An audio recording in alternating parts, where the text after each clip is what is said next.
என் லைஃப்ல வந்து எப்படின்னா எங்கள் அம்மா அப்பா என் ஃபேமிலி. பட் அதை இல்லாமல் அந்த வீடியோ எடுக்கிறது, நான் இதை வந்து ரொம்ப அதிகமாக லவ் பண்ணுறேன்.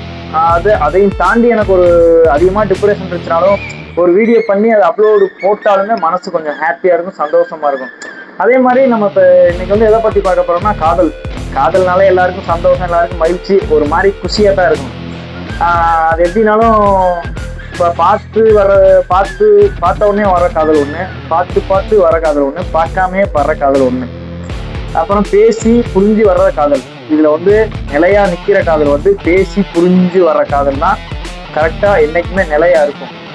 பட் இப்போ இருக்கிற சூழ்நிலைக்கு வந்து காதல் திருமணம் பண்ணாலுமே, ஒரு சில பேர் பண்ணாலுமே, எனக்கு தெரிஞ்சவங்க பண்ணாலுமே ஒரு சில பேர் நல்லா வாழ்றாங்க, ஒரு சில பேர் வந்து அதில் வந்து தோத்துடுறாங்க. அது என்ன காரணம் என்ன நமக்கு தெரியாது, நம்ம அதுக்குள்ளே போக விரும்பலை.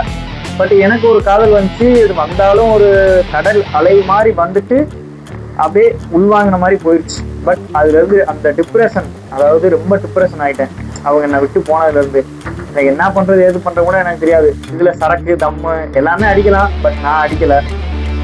எனக்கு எப்படின்னா இது எப்படி வரப்போகிறோம் அப்படின்னு தெரியல. பட் நான் வணங்குற என்னுடைய கருப்பசாமி, உண்மையை சொல்கிறேன், இப்போயும் எனக்கு அந்த கோயிலுக்கு போனால் இப்போயும் எனக்கு மன திருப்தியாக தான் இருக்கும்.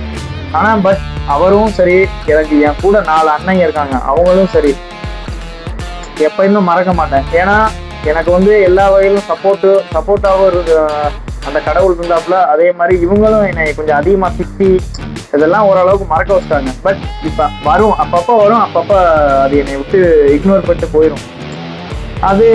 அதே மாதிரி இன்னொருத்தவங்க இருக்காங்க, அதாவது அவங்க பேர் வந்து என் ஃப்ரெண்டு பேர், அவங்க பேர் வந்து குரல்.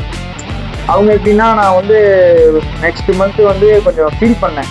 பட் இந்த மாதிரி ஃபீல் பண்ணி கொஞ்சம் அழுதுட்டேன். அவங்க